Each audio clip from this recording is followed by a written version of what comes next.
The following program is sponsored by Friends of Life Outreach International. The average person feels like, I can't do anything about what I'm seeing on the news. Next, David Barton of Wall Builders warns that America is on the brink of disaster and its future depends on you. We've become so nationally minded, we no longer see what we can individually do in our communities. But any nation that will apply the right principles will get the right results. You don't have to have Congress to fix this. You don't have to have the president fix this. There are things you can do. This precarious moment, next on Life Today.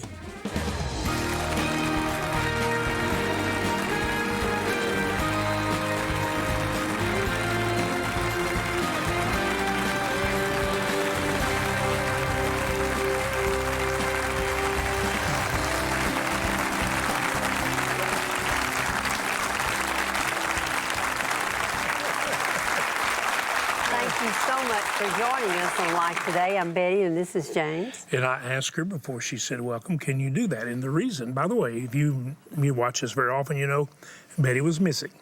And some of you are very unhappy when she's missing because you only watch because she's here. And you watch wishing that James would shut up and let Betty say something. And you watch her say, is she going to say something? And she says, I don't want to say something. You talk. But she's been coughing and has been very, let's put it this way, under the weather. And thank you for praying for her, because she sure looks beautiful now, and I'm glad you're here, and I know you are too. Y'all glad Betty's back? All of you here in the audience, glad she's here? Thank you. I'm really glad she's here. And I know you'll keep watching, because one of our best friends is here, David Barton, Wall Builders. And he said, okay, to say something about building a wall? Well, Nehemiah certainly thought so. God certainly thought so. Protection. I think it's pure foolishness not to want to protect people. This man is a gift from God. It's David Barton. I think that he's a treasure from God who's helped us recognize the great treasures that God gave us through yielded indivisibles who were far from perfect, but they discovered God's will for the moment to bless all of us. And one of the things he understands very well is freedom has a foundation, and that foundation must not be allowed to be cast down, aside, or broken, because we only build the future of freedom on a sound foundation. Would you welcome David Barton to Life Today? David, you've been here a lot. Yes, sir. You're one of the few people that's been on the entire week.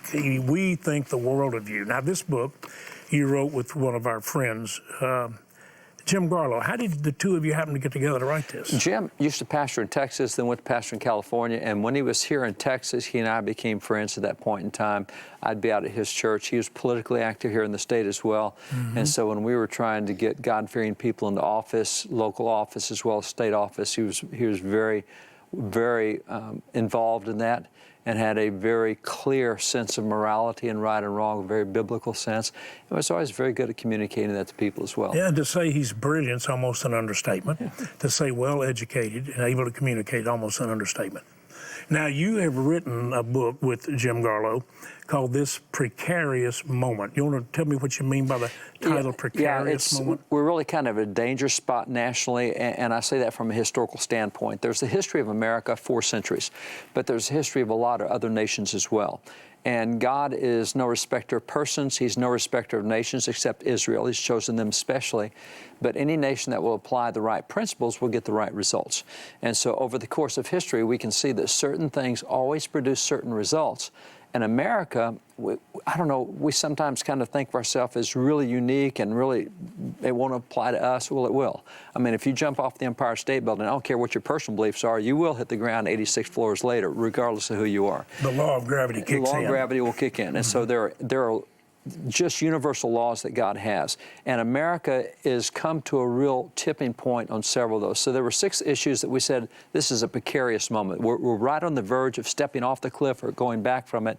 And so we looked at that. But the thing we said, and this is, I think, a real problem we have with the national media today, is if you, I don't care what you watch, whether it's Fox or MSNBC or CNN, whatever it is, what you're going to get is a 24/7, 365 steady dose of national news. And as a result, you feel frustrated because, you know, I can call people at the White House, but that doesn't mean I can call the president and say, hey, fix this. Doesn't mean I can call the Speaker of the House or the leader of the Senate and say, fix this, or the Supreme Court. And so the average person feels like, I can't do anything about what I'm seeing on the news. And so we wrote this with 6 key areas we think were key to give individual action steps that people can take. You don't have to have Congress to fix this. You don't have to have the president fix this. There are things you can do. And I think that's one thing cable has really hurt us is we've become so nationally minded, we no longer see what we can individually do in our communities. And so we said racial healing, that's one of the areas that has to be addressed, and that's not a federal solution we need, that's individual. What we can do with immigration, there are specific individual things we can do there. What we do with our relationship with Israel, yeah, the president's done a lot of great stuff, but individually there's things we can do. What we do with the rising generation, millennials. You know, millennials right now are the most secular generation. By the way, that's one of the longer sections you deal with, and I'm amazed at how it appears to me it was like wisdom looked into the situation and looked like a best friend. Says, let's talk. One that honors you, even your questions or your beliefs, or a confusion you have, or anger you have, or frustration. It's amazing. It looks to me like you and Garlo had some help, because even as that jumps out, this is a very important group that could actually, in the most profound and positive way, maybe actually lead us into the most positive things we ever imagined. They are the entirety of our future. 100% of our future is right there, because they are the church leaders, they are the media leaders, they are the doctors, they are the political leaders, they are the everything. There's not anything that America is going to be 30 years from now that it won't be them doing it. But that doesn't mean that they think right in every area or know right in every area, or would even claim they do, but they certainly have some questions. They certainly have some frustrations. They certainly have some beliefs, and there needs to be some interaction and communication. Well, that's why we're at a precarious moment with particularly our young people, because the beliefs they currently hold right now on morality and on government and on economics, those 3 areas, the beliefs they currently hold, no nation has ever survived the implementation of what they currently believe. Exactly. And so, as they are the future, and that's not like somebody's cheap argument. This is historically irrefutable evidence. We have no nation in history has ever survived the beliefs that they currently hold right now. Right. And so, wouldn't you like to know what those are? And wouldn't you like to have a conversation about it? I mean, let's get into the mix. That's what you're trying to inspire. That's exactly. And you know, we took what we knew about that, and I spent a lot of effort and a lot of time, even a lot of resources, in doing polling and research. You do. Because I believe 1 Corinthians 11:31, that if you judge yourself, you would not be judged. So if you would look and say, you know what, if I'll clean this up, I'm not going to have to answer to God for it later if I wouldn't say this. And so I think when you look internal, if you have a mirror, not like James, where you look in the mirror and turn away and don't remember what you look like, I think statistics really help us know where we are. And I don't look at them as an objective. I look at them as an indication of things to do. So, for example, when I look at millennials, only 4% of millennials have a biblical worldview. Now, every other generation is higher. That is a low percentage. That is low. Only 4% of the current generation has any kind of a thought process that aligns with where the Bible is. Yeah, and they don't even know that they might be absolutely captivated by it if they ever saw it, but it's never been presented to them in their entire journey. And this is, well, actually, the 5th area that we get into is part of our understanding of our own history, and then the 6th area is the role of the church. And the role of the church is the worst it's ever been in American history, statistically speaking. And that's part of the reason millennials are where they are. We just kind of checked out, David? Well, just pulled back or just gone undercover? It's worse than that. We have bought, and you know, we're told in 1 Thessalonians that you can believe a lie and be damned. In other words, if you believe bad information, you'll get the result of it. And Empire State Building. I can believe a lie that if I jump off, I will go up rather than down. I will die when I hit the ground. So if you believe the wrong stuff and you implement it, you're going to get wrong results. And what's happened is the church has redefined itself generally over the last 40 to 50 years. And what let me see if I can put it this way. Let's start the church, then we'll go to millennials. If you take right now in America, there are 384,000 churches and senior pastors in America. So 384,000. So if you take that church list, working with the national pollster, calling 500 to 600 churches every day for months, ask them 6 simple questions. Question 1, is the Bible accurate in its teachings? Question 2, did Jesus live a sinless life? Question 3, does God get involved in the world today? If you pray, will He answer prayer? Question 4, can you earn your way to heaven, or is it a gift of grace? So 6 simple questions, really simple. 72% of pastors said they did not agree with those 6 simple questions. So you have 72% of pastors say, I don't agree with the basic teachings of the Bible. I don't think it's right. Well, we can look at the 72%, or we can say, well, that does leave us 28%, and that's 100,000 churches in America. We can do something with that, 100,000 churches. So then we take those 100,000, we call them theologically conservative. They believe the Bible. We then get into that group and say, okay, you guys, do you believe the Bible? And again, polling 500 to 600 every day. Do you believe the Bible addresses every issue of life? And yes. And so give them 14 categories. Does the Bible address education? Does it address sexuality and marriage? Does it address immigration? Does it address life, etc.? And between 91, depending on the 14 categories, between 91 and 97% of those pastors said, yes, the Bible does deal with economics and debt and whatever. Great. Next question. Have you talked about any of those issues, or will you talk about any of those issues? 90% said, no, we will never talk about those issues. It's political. They're political issues. No. You just said they're in the Bible. Yeah, but if they're in the news, that makes them political. So what we're doing is saying anything that's in the news that has relevancy, we're not going to talk about. That's terrible. Why would a millennial want to go to a church where you won't talk about anything that's relevant? Because, they live in a very relevant world. So at this point, here's the mind-blowing stat. At this point, only 2.8% of churches address issues that are in the news that the Bible also addresses. So 2.8% of churches. Now, that's a real problem for a healthy America. I'm telling you. Now, let's go back to that 28%, those 100,000 pastors. We asked them, how do you know if your church is successful? Top 5 answers. None of them came out of the Bible. And these are the theologically conservative. Number 1 answer is how many people I have on Sunday. Number 2 answer, how big the offering is on Sunday. Number 3 answer is how many staff I have, how many programs I have, and how much square footage I have. I don't think Jesus used any of those. Not any of that. And as a matter of fact, He kept offending everybody, and He kept leaving. John 6, He asked the disciples, you guys going to leave me too? Everybody else said, man, what you said is hard stuff. They can't follow you when you talk like that. Jesus never was into numbers. He was into the quality. So what's happened is we have gotten to a place now where that even as the church, our measurement for what is success is not a biblical measurement. So we look at that and say, okay, that's the generation raising the parents who are raising the kids. And I will say, those millennial kids did not get those beliefs by themselves. No. They got it from the generation that raised them, which is their educators, their churches, their media, everything else.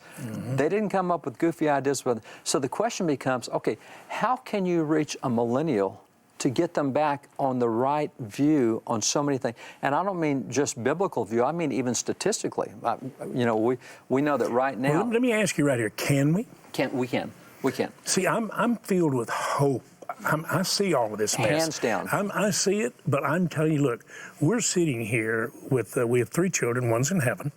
She left behind 3 children that are on fire for God, married to people on fire for God. They have 1 little grandbaby she's looking at from heaven. Our children, our 11 grandchildren are in love with Jesus. They married 8 who are married, spouses in love with Jesus. The other 3 will be marrying those who are in love with Jesus. You have a family that's in love with Jesus. You have grandchildren. We have a life that works. We found out that if God is the one who leads us and He's our source, He will lead us into a land flowing with milk and honey, opportunity, possibilities that are unlimited, can only be limited by our disbelief of what He says. He says that the opportunity, freedom, which He offers, is for freedom Christ set us free. Freedom's big to God. He led His people out of bondage into freedom. And then He said, so that it may be well with you in the land, so you can live this way. Where I'm leading you is so full of possibilities and blessings. You need to stick close to my word and my truth, or you are going to be back in bondage. Yep. So all these opportunities present you that many more things to let your heart go after. Don't let your heart go after that. See, this is preaching. That's but right. it's common sense talk. Yep. You just can't go that way. And like you said, people today in education, in the media, in all of our academia, in the entertainment and arts, they don't hear this anymore. Even in the church, we don't hear it anymore. No, we don't hear it in the church. We don't hear it in the church anymore. But you and I are sitting here smiling like we think maybe something good's going to happen, and I think that's one reason you guys wrote this book. That's why we did that, so that individuals can make a difference. We show, see, here's what the church in the 20th century got into massive crusades. Got into, we got to have... I only did 600 of them. See? Exactly, yeah. But that's our 20th century mentality, was massive crusades. Man, if I don't get 10,000 people coming, it's not worth the effort to put into it. I'm going to do... And so we do that. We do that in media. We do that. And Jesus had the 10,000 come, but he spent all of his time with the 12. He sent them out to do something. Here's the deal. Okay, I had 600 citywide crusades. They were attended by 20 million people. Rick Warren wrote a book called Purpose-Driven Life. I like purpose-led living better than purpose-driven living. But he wrote a book, 30 million people. You know what I say to Rick Warren? You know what I say to me with all the crusades? If we really gotten those people to live the life he told us to live, and we really had kingdom purpose, Rick, 30 million people could have changed America if they lived with kingdom purpose. That's right. If all those people I preached to would have lived with kingdom purpose, not just come to the king, but let him be the king, and then live with kingdom impact, we wouldn't be in the mess we're in. That's right. So what you and I are trying to do, and Garlo's trying to do, and a lot of people we know and love, and you know, I told Jim Jordan, the Ohio congressman, don't you love him? Don't you love Jim? I called him the other day. I said, Jim, you know what I'm praying for? Listen to me, join me in this prayer. I said, Jim, let me tell you what I'm praying for every day. I love you, man. I've loved you since we prayed together, met together years ago. I said, I'm praying we'll have 400 of you in the House of Representatives and 80 of you in the Senate. Does that sound like a good prayer? That sounds like a good prayer. A real good prayer. But the only way it's going to happen is you got to understand people need a biblical worldview. That's right. They need to understand why it matters. You're not pushing anything on anybody. That's right. You're giving people the invitation of Almighty God, the Creator, to come enjoy all that He did and be my overseers and take care of it. And there's a simple plan that Excuse gets you my there. zeal. No, but it needs to be. And see, I am really encouraged with the next generation, because as goofed up as they are in their thinking, they're a wonderful generation. They're the most relational generation we've had in polling history, and that's about 100 years of history. And in the summers, we do leadership training where we take 18 to 25-year-olds, we take for 2 weeks. And I watch them go in with the wrong thinking and come out with the most zealous worldview on the other side. I mean, we literally, 75% of college students right now support socialism over every other form of government. That's so sad. No one will live, but here's the deal. Jesus and all of his ministry, if you pay attention to the Gospels, he asked over 300 questions. Jesus very rarely answered questions. He asked questions. Questions make you think. So socialism, you like social? Oh yeah, it's really good. Hey, you know, there's been thousands of nations over the course of 5,500 years. Can you name me one nation that's had socialism where it's increased freedom and preserved prosperity? And limited poverty. But nobody's ever never. asked them that. No, Everybody never. said, so what's happened? We see these kids come in that way and go out just It's got to happen. And so now we're seeing these kids change their professors by asking questions. We teach them how to ask questions. Sure. And so this generation is the most reachable we've had, but you can only reach them in relationships. It's discipleship. You can't reach a crusade of millennials. You have to be willing to go get a Coke with them 4 or 5 or 6 times and listen to them and ask them questions, think about it. And that's what we got to do. So we have a responsibility as the older generation. Absolutely. I mean, it's not time to sit down and we do let nothing. them get there. We're the ones who created the culture that raised those kids, and we got to turn that around, and we can. Now, you're going to come back with another program, you and Dr. Robert Jeffers. He seems to be afraid to express himself. Yeah, he's a guy with not much of an opinion. He's kind of squishy on his, like Jesus was squishy. Yeah, like Jesus was squishy, Yeah. Do you like this guy, David Barton? Would you like to say just thank you, David? The book, This Precarious Moment, 2 of our really good friends, Jim Garlow, Dr. Garlow, and Dr. Barton right here, wrote this. And David, we're doing something I know you love. You love people that have been overlooked too often. You love the least of these. And Jesus showed us that if we'll notice them and touch them, it's like we are giving him a drink of water. Angels it's like unaware. We blessed him. Angels unaware. I'm telling you, it's incredible. And our viewers, I think we've got the most amazing viewers, because when we show them a need, they don't run. Yeah. They want to meet it. That's why they like listening to us right now. And here's what I want to show you right now, all over the world. Here's a miracle where there's one needed, and you become the miracle. Here's a hope you offer. Here's a prayer you answer. Watch.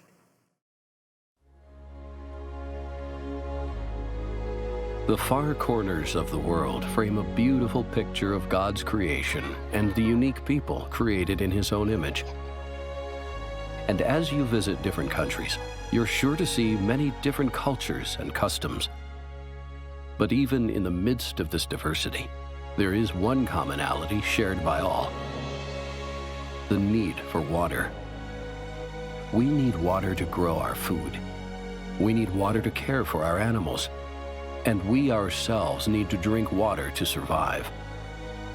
But unfortunately, many people around the world don't have access to clean water. The only water they have available is contaminated, and it's the children that suffer the most from waterborne diseases. La niña a mí se me murió de infección en los riñones y de diarrea. Y esa agua está contaminada, pero esa es la única agua que hay aquí. ចាខ្ញុំខ្វះទឹកតាំងពីក្មេងរហូតមកទល់រាល់ថ្ងៃនៅតែខ្វះទឹកប្រើទឹកអត់ស្អាតប្រើទឹកច្រាស់គ្រួសារយើងទៅមិនថាគ្រួសារខ្ញុំគ្រួសារគ្រប់គ្នាទាំងអស់ឈឺរាករូសអញ្ចឹងទាំងអស់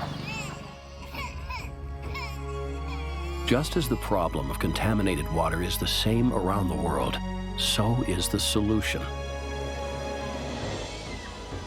You can help drill new water wells in many different countries and provide clean water to hundreds of thousands of people. Clean water changes everything. Clean water saves lives. You know, Betty, you've got a terrible kind of a bronchial virus as you've coughed, and you see the need, and not knowing whether you could even talk, you said, honey, you've got a, what do you want our viewers to see when you see all the tremendous need? But you and I have not only seen the need, we've seen the joy that love brings. That's my favorite part, is to see the little ones go to the fountain of life, truly, and to get fresh, clean water, and to see them, as the water's coming up, to see them dancing around. That's great joy, because without it, they're going to die. And their mothers' hearts have to be broken, because they have to give them water. They don't have a choice of clean or dirty water. And they watch their children slowly die because they can't have fresh water. Please join with us, and let's see the joy on the faces of those children again. You know, I want to thank you for your sweetheart and the way you've loved me, which people probably say it's got to be a challenge from time to time for sure. But the way you've loved our family and everybody. And then when you went to the mission fields of the world, when we say we marched into hell for a heavenly cause, you don't know the half of it. Matter of fact, we never even told you the half of it, because we didn't want to put the missionaries in jeopardy, or you think, well, it's probably too dangerous to even keep them there. But you went. And then when you see the need and you know what love does, I know what your heart says. I know how much you love our country. I know how much you love others, how much you love freedom. Listen to me. We can only share openly like we do because somebody showed us they care. It's like the missionary said, James, we're here with a broken heart. We'll have empty hands, and nothing happens unless people who watch programs like yours will decide to meet the need that we see. You've been that miracle. Now then, for more than 25, nearly 30 years, you've been the miracle in mission outreaches. Right now, we need a miracle of support. We need every single one of you who can to help us complete 400 wells this year, 200 wells we need to complete right now. Father, I pray everyone who can help well, please. If you could give a well, you know, a lot of people say it's the greatest joy of our year. We ask God to let us do it. Some say, now we do it every year. Thank God for that. Could you drill a well, 4,800? Could you give half a well, 2,400, and say, Lord, raise up someone to join me, we got another well. 1,200 and 3 people join you. Whatever you can do it. But now remember this. Most of the support comes from people who give $48. 10 people, basically, water the rest of their life. Where can you put $48 and do anymore? 144, 30 people. What a miracle. You become the miracle. By the way, don't think 10's not important. That $48 is important, whatever you can do it. Would you go get your bank card right now? Please. Dial that number. That's a prayer line always for you if you need a prayer. And it's paid for by love. Would you go get your card, dial that number, or go online and just make the best gift you can? If you want to write a check, make it to Life, but call us and tell us you're putting it in the mail. We got to know it's coming, okay? Please do it right now. We have some gifts to send you, but you're giving the gift of life. Thank you for doing it. Today, a mother living in extreme poverty will do the unthinkable. Give her children dirty, disease-filled water that she knows could kill them. With no other choice, what else can she do? With your help, clean water is on the way. Mission Water for Life provides a way for parents to save the lives of their children, to offer them a bright future free from the fear of death.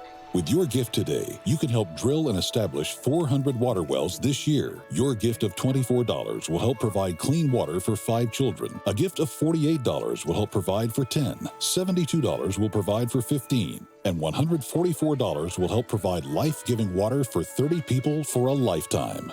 With your gift, we'll send you the New Mercies Each Day Desk Calendar. This 17-month calendar will not only help you keep track of important dates, but also remind you of the Father's love and goodness with scripture quotes and encouragement from all the hosts on Life Today. With your gift of $100 or more, request the Fruit of the Spirit Bowl. This beautiful and decorative ceramic bowl features scripture revealing the fruit of the Spirit, a lovely addition to your table or home. Finally, please consider a gift of $1,200 to help provide water for 250 people, or a gift of $4,800 to help sponsor a complete well, and you may request our Safe in the Shepherd's Arms bronze sculpture. Please call, write, or make your gift online. Well, you know, you've seen the beautiful gifts that we're sending you to say thank you, and I really think that Fruit of the Spirit Bowl. I remember when my son-in-law and some others who pray with us about what do we do to bless people, I said, good gracious, this great big fruit bowl? It's the Fruit of the Spirit Bowl. And he began to show me, listen, and Betty Poor, she wanted to see her eyes, she just loved it. I hope you love it. I hope every lady watching will help us drill water wells. I'm telling you, what we send you will bless you. And if you'd like to have, along with the beautiful New Mercies daily calendar, here is David's book with Jim Garlow, and I'm telling you, it'll bless you. So if you'd like to have it, say, James, we're going to help with the water. Would you send us Jim and David's book? You better believe it. Okay? Would you like to say thanks to David Barton? David, love you, buddy. Thanks, brother. We're going to be back with Dr. Jeffers, and we're going to talk some more. Okay? Is there any hope for America? That's the question. All right. Absolutely. Thank you so much for watching. Thank you for being here. God bless you.